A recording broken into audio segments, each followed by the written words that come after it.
رمضان المبارک میں بھی مستنگ میں مہنگائی کا جن بے قابو، چکن، گوشت، سبزی، پھل اور اشیاء خوردنوش کی قیمتیں آسمان پر پہنچ گئی ہے۔ آٹا، دالیں بھی عوام کی پہنچ سے دور نظر آنے لگی ہے۔ منافع خوروں نے سرکاری نرخ نامے کو ہوا میں اڑا دیا ہے اور عوام کو دونوں ہاتھوں سے لوٹنے میں مصروف عمل ہے۔ گورنمنٹ کی طرف سے تو اس بار رمضان شریف کے لیے کوئی نہ پیکج کا اعلان کیا گورنمنٹ نے، نہ کوئی سستا بازار لگایا۔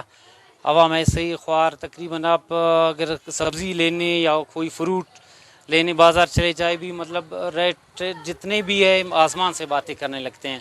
آپ مطلب دیکھیں ایک ریڑھی پہ ٹماٹر کی ریٹ 170 ہے تو دوسرے پہ 200 کے لگ بھگ آپ کو ملیں گے۔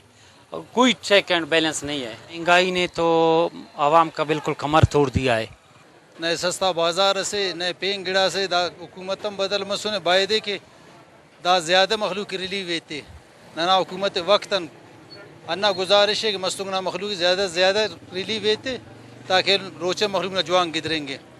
ہر گڑا خاخر علی سینی گٹھ دی پدیان اور دانا جی اگر اخذ کری مری کس سیکشن الپا گڑا کپک توجہ تپک کے بھائی وجہ انتسی اگر زیانہ گڑاس کرے سستا مری شیپا نزیات کم سے کم کنٹرول تو مریت۔ حکومت کی جانب سے رمضان المبارک میں روزہ داروں کو ریلیف فراہم کرنے کے لیے سستا بازار کا انعقاد بھی ممکن نہ ہو سکا۔ آسمان کو چھوتی ہوئی مہنگائی سے عوام شدید پریشانی کا شکار ہے۔ عوام مطالبہ کر رہے کہ اشیاء خوردنوش کی قیمتوں میں فوری طور پر استحکام لایا جائے تاکہ ان کی مشکلات ختم ہو سکے۔ رپورٹ فیض درانی، وش نیوز، مستنگ۔